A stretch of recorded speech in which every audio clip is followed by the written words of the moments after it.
you, Julianne. Before I get started, I want you to know that we have dedicated the ninth Woman Cozy to Dr. Andy McCanna, who lost his battle to cancer on June 30th of this year. He was a fierce supporter of the center and a dear friend. And I have to tell you, it's very difficult to look up here and not see him because he was like my rock to look at. But I know he is here in spirit, and this is our friend, and he forever will be with us. So, thank you, Ian.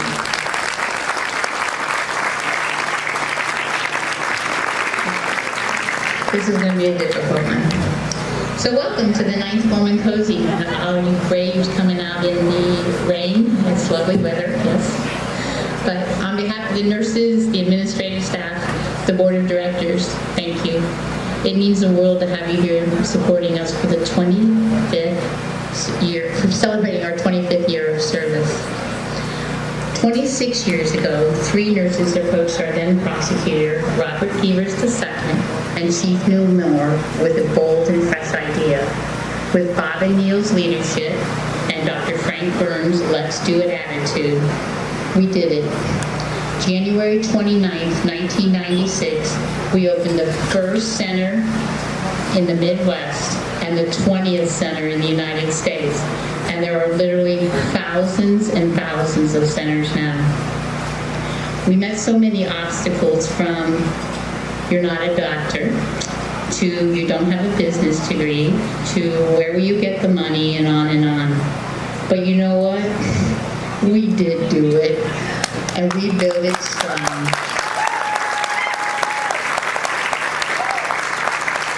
10 minutes after opening our center, and we were on every news station, my 2-foot-size suitcase phone rang, and Fort Wayne Police Department was en route with our first victim. 10 minutes. We've come a long way in 25 years in our technology with the DNA, in our knowledge base, and in everything we do. The only thing that has remained consistent is our true desire to provide superior medical forensic care. And thank you, all of you who have supported us for the last 25 years. We also want to thank all the donors, sponsors, volunteers, the Warm and Cozy Committee, which absolutely rocks that we put this thing up all by ourselves in this rain. They have made this event very special. A heartfelt thank you to Kayla and David for all your hard work and for having the Warm and Cozy here in your home for the past 5 years.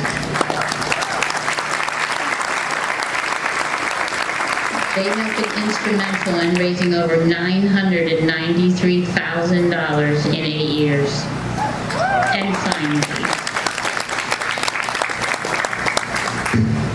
a special thank you to our honorary chairs, Joe and Tammy Sayre.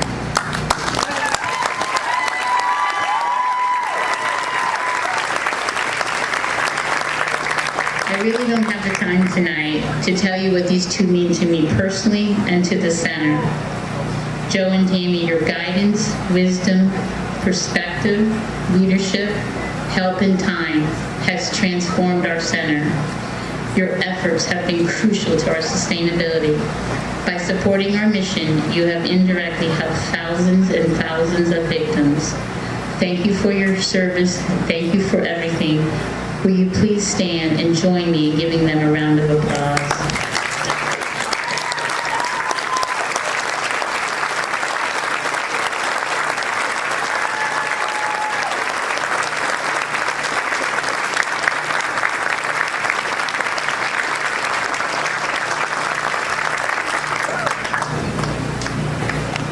Our mission is to be the most respected and trusted resource for superior medical forensic care, education, and research in bringing justice to those impacted by sexual assault. And this care is provided by these forensic nurses seated in front of me. We are also blessed with a talented administrative staff. That's nicer. And they are vital in our day-to-day business. 2020, the year of the nurse. That designation alone comes with a high responsibility. Then throw in a pandemic, and all of a sudden we are facing unprecedented times and pivot to a new normal. And while so many programs across the country suspended their services, these nurses were still providing trauma-informed care to victims of violence. Thank you for your professionalism during this challenging year and a half, and for treating our victims with kindness and grace. You truly make a difference. It is a privilege to work with these women. Please stand and join me in giving them another round of applause.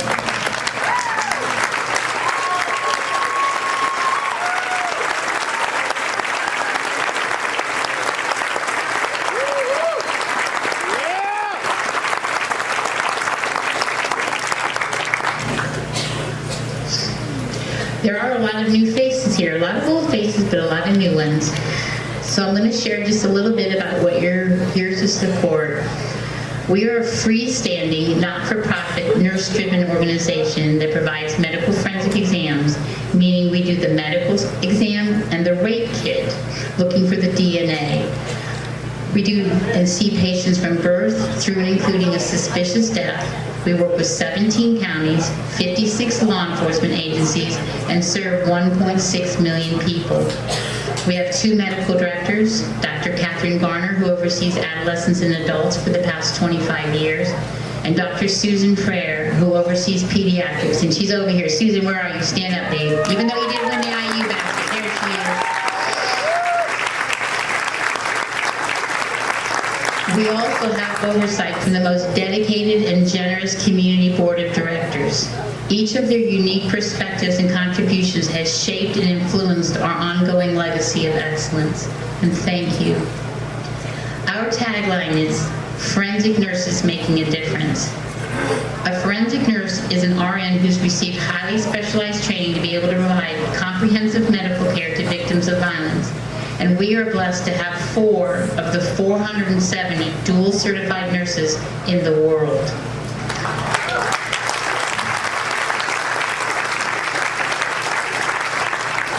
Our nurses are the recognized and credentialed providers. So if a patient calls 911, goes to the hospital, goes to the doctor's office, they call us to provide the exam. If the patient is stable, they come to the center. If critical, we will go to them. We are the only providers of the service, and we are available 24 hours a day, 7 days a week, 365 days, at no charge to our patient for 25 years.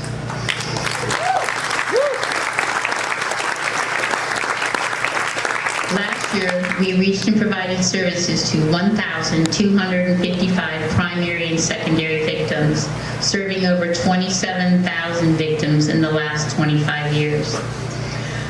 I implemented COVID precautions March 17, 2020. Our adult numbers stayed about the same, but we saw a drastic decrease in our child cases because sheltered at home has not meant safe at home. Amidst the COVID pandemic has been a silent pandemic that has reshaped our caseload for the most vulnerable victim, our children.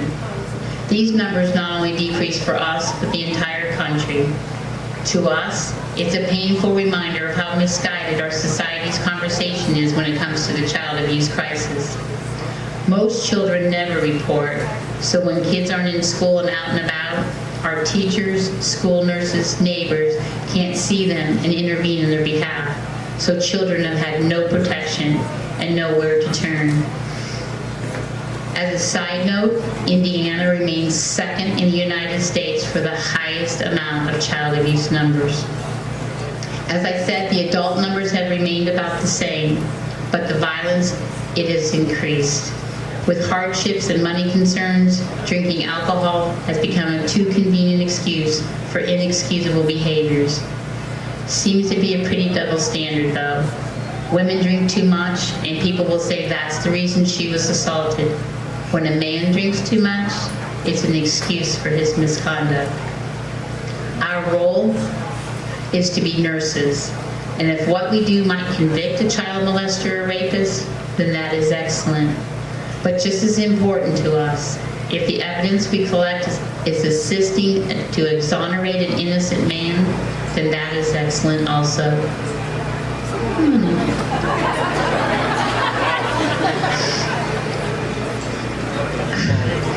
I want you to remember back when we first heard about COVID-19 and shutting down for 14 days. There are so many parallels with COVID-19 on how a rape victim feels. Remember the disbelief and confusion we all felt? Some of us felt uncertainty and shock. We all had a level of lack of understanding. Some of us couldn't grasp what was really occurring. There was panic, fear. Some of us felt isolated and lonely. And as it progressed, there was lots of choices and freedom. Some of us wondered if it ever would end. Finally, there was some hope. But for some, the loss was immeasurable and they didn't recover. And if they did, they emerged as a different person because the losses they suffered, be it a loved one, a business, a job, or a home. The pandemic gives you a glimpse of some of the emotions a rape victim might feel, adding humiliating, terrifying, and exhausting. These rape victims are our girls, our women, from right here in Fort Wayne. Still 1 in 6 Hoosier girls in high school report being raped, and 1 in 5 girls by the time they finish college. These are numbers we simply can't tolerate, but we do. This year, I asked the nurses, some who've been with me for 25 years, 16 years, 18 years, to share with me just 2 cases that made an impact in their life for me to share with you. And remember, they're not just cases and numbers to us. They're real people living here in our community. Joyce recalled an 8-year-old girl who she recovered DNA from who was being abused by her father. He was found guilty in the court of law. His DNA was put into Dakota's database, and lo and behold, his DNA matched the DNA I recovered from a 5-year-old who was abducted, raped, and left for dead 8 years prior. He is serving a life sentence. Then Joyce said, imagine being home mowing your grass and a man approached you about a car you have for sale in the drive. You enter your home to get a paper and pen to take his number to give your husband. He follows behind you and immediately starts to attack you.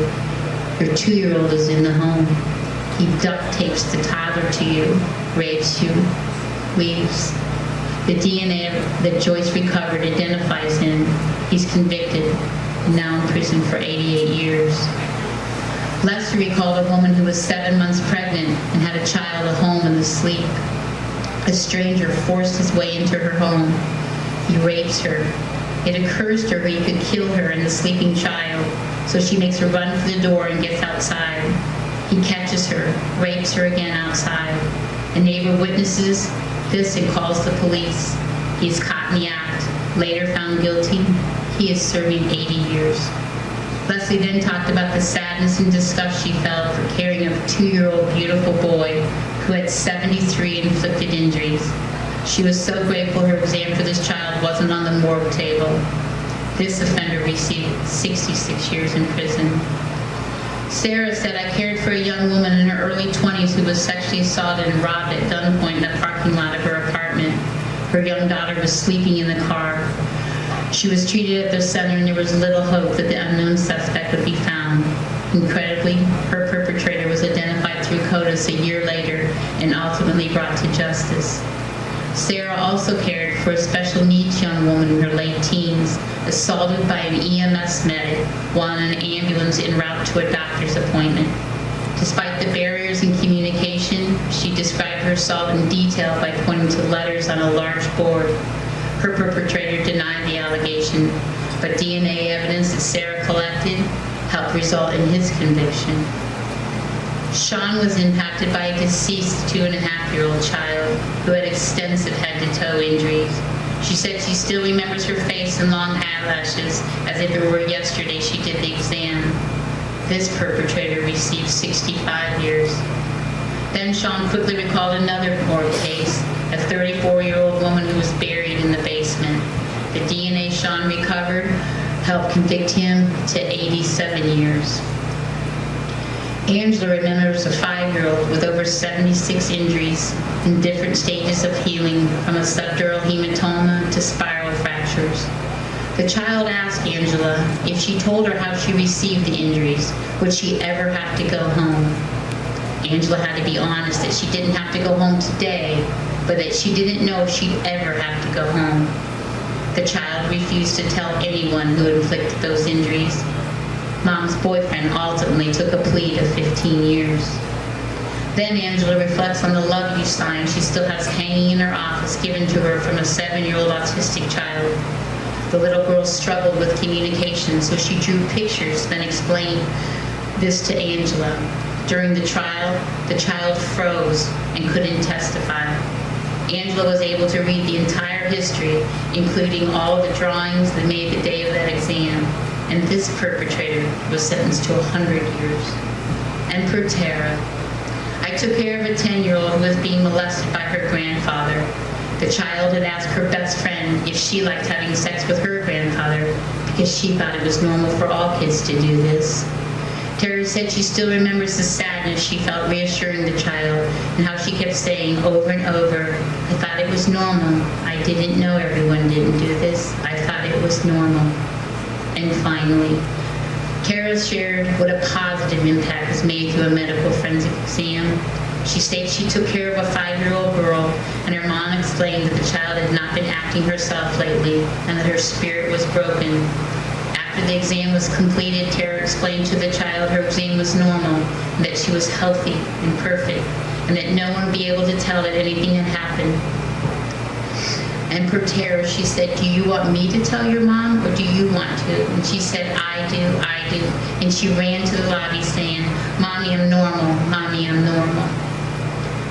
Remember, these are real people living right here in our community, our men, our women, our children. And I will end with this.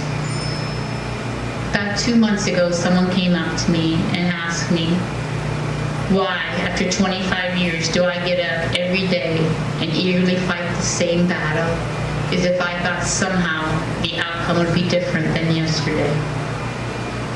Well, because where most people see failure, I see effort.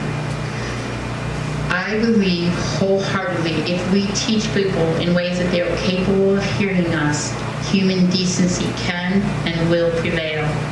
I believe the key to change is to identify the right key to unlock hearts and minds. And I believe that each day we make a hell of a difference to the lives of these victims. As long as I have this platform, I will fight to end the war against our men, women, and children, believing that we all have a right to live free of sexual violence. Hear me when I say this tonight. If you find it in your heart and you are able, help us help victims of sexual violence. Together, we can and will make a difference. It has been a great privilege to stand before your sit and share a bit about our work, our passion, and our calling. And on behalf of the Warm and Cozy Committee, our honorary chairs, Tammy and Joe Zaire, the board of directors, and the staff of the Sexual Assault Treatment Center, thank you for attending tonight and celebrating our 25 years of service. And God bless all.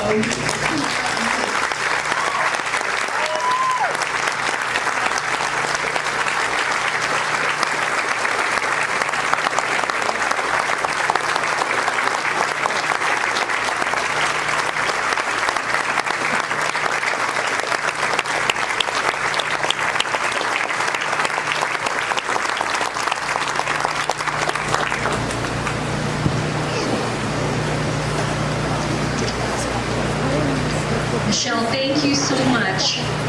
Well, now that you know all about the Fort Wayne Sexual Assault Treatment